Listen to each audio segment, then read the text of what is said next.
ही हमारी है जिसके तरफ हम ध्यान आकृष्ट करने के लिए यहाँ बैठे हैं। और इसके बाद माननीय राज्यपाल महोदय के नाम से एक स्मारक पत्र भी हमारे जिला अध्यक्ष जी के नेतृत्व में हमारे जिला अधिकारीगण, मुझे लगता है कि उसको प्रेषित करेंगे।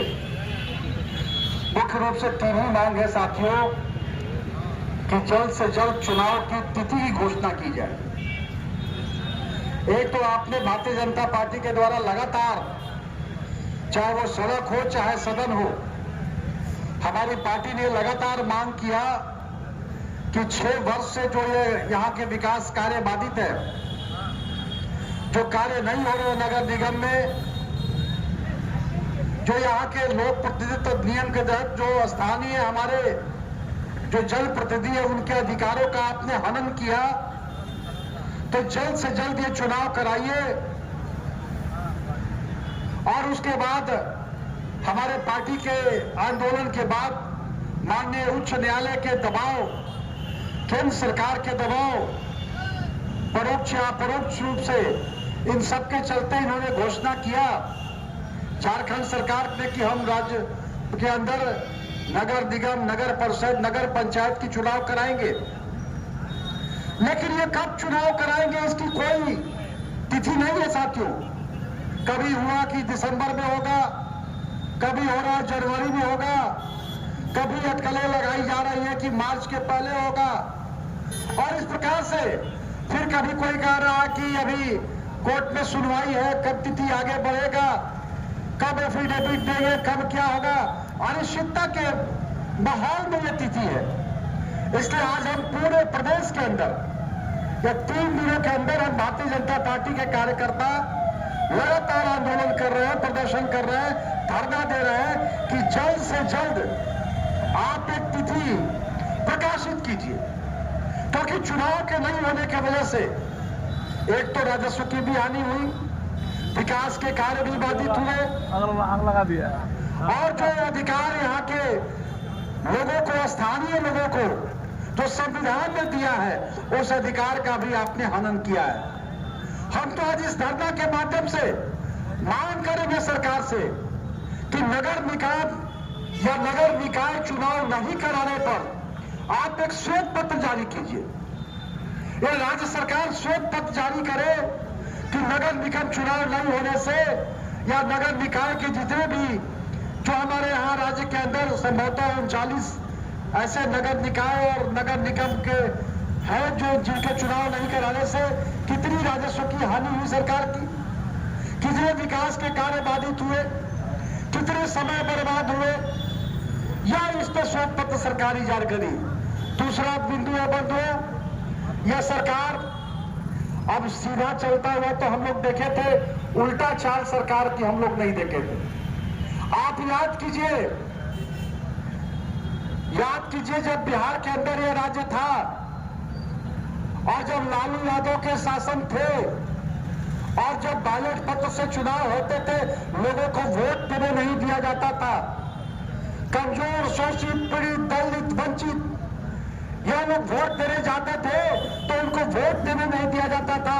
यही बैलेट पेपर का खेला होता था। फिर से सरकार, पता नहीं सरकार को कौन सा फोबिया हो गया, अभी अपने खुद सरकार बनाया तो ईवीएम के माध्यम से चुनाव हुआ तो स्वीकार कर लिया। लेकिन पता नहीं क्यों, और खास करके जब केरल के अंदर जहां लाल साम्राज्य था, वहां पर जब नगर निगम में भारतीय जनता पार्टी का मेयर बन गया, तब से सरकार और विचलित हो गई और चिंता हो गया है सरकार को कि कहीं ऐसा नहीं कि ईवीएम से चुनाव कराए और सब जगह भारतीय जनता पार्टी की सरकार बन जाए। और इसीलिए यह ईवीएम फोबिया से हावी होकर के ये बैलेट पेपर से चुनाव कराना क्या काम कर रहे हैं साथ, और इसका हम पुरजोर विरोध करते हैं।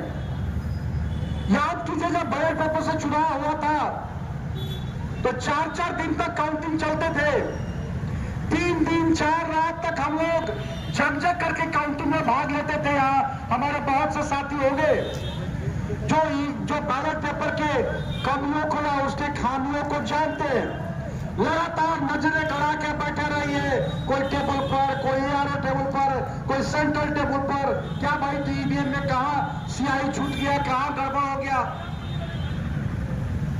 तो इसलिए ईवीएम का हम विरोध कर लिए, बैलेट पेपर का हम विरोध करते हैं और मांग करते हैं सरकार से कि बैलेट पेपर की जगह पर ईवीएम से चुनाव कराया गया। और पिछली बार जब 20 में चुनाव हुए, थे पिछली बार 15 में हुआ था ना, 15 में चुनाव हुए थे, उस समय तो ईवीएम पे चुनाव हुआ था।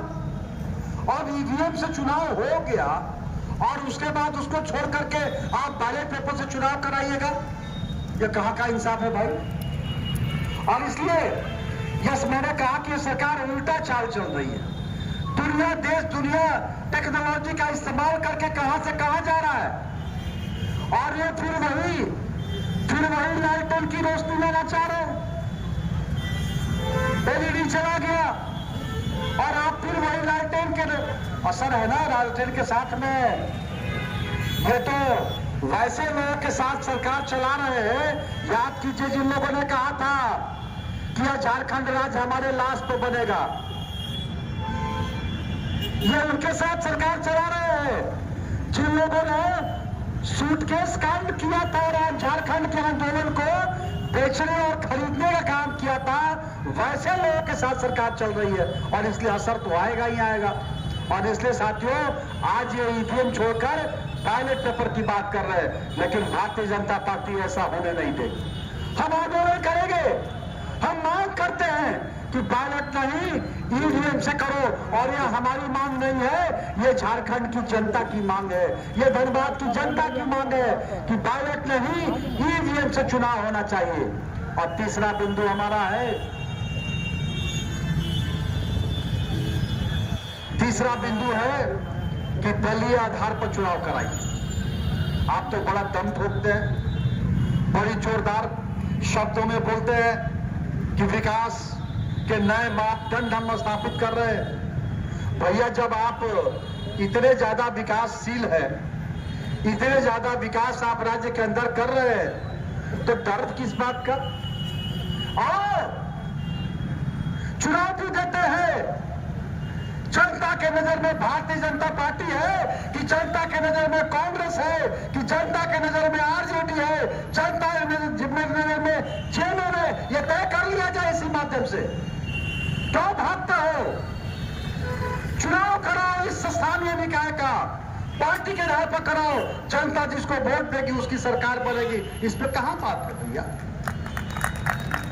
भारतीय जनता पार्टी के कमल छाप को वोट देगी, कमल छाप आएगा। तुम बहुत जनता के बीच में पॉपुलर हो, जनता के वोट में विकास किए हो, जनता इस राज्य के अंदर विकास की गंगा बहा दिए, हेमंत हो तो हिम्मत तक करते हो, तो आइए आप जेएनयू के सिंबल पर लड़िए। कांग्रेसी है वो कांग्रेस के सिंबल पर लड़े, आरजेडी है वो अपने लालटेन पर लड़े, तय करे कि किसको जनता चाहती है। फिर क्यों भागते हो निर्दलीय कर लड़ाने के लिए? हम तो मांग करते हैं, चुनौती देते हैं, खुली चुनौती देते हैं। है हिम्मत तो सिंबल पर चुनाव करके देखो कि जनता किसके विकास को पसंद करती है साथियों। और इसलिए इन विषयों को लेकर के आज हम ये धरना दे रहे हैं साथियों। और इसलिए मैं आप तमाम साथियों का आज सुबह से जो आप लोगों ने यहाँ धरना में अपनी भागीदारी निभाई है, मैं आप सबका आभार व्यक्त करता हूँ। और आज इस धरना के माध्यम से सरकार को भी, हेमंत सरकार को भी, इन पत्रकार भाइयों के माध्यम से ये सूचना उनके तक जाए कि भारतीय जनता पार्टी के कार्यकर्ता सड़क पर उतरकर आपको चुनौती दे रहे हैं। हिम्मत है तो दलीय आधार पर कराइए, हिम्मत है तो ईवीएम से कराइए, और हिम्मत है तो जल्द से जल्द चुनाव की तारीख की घोषणा कीजिए। यह हिम्मत चुनौती आपको देते हुए आज इस चुनौती के माध्यम से, आप सबके माध्यम से चुनौती को देते हुए अपनी बातों को समाप्त करता हूँ। बहुत बहुत धन्यवाद। भारत माता की, भारत माता की जय झारखंड।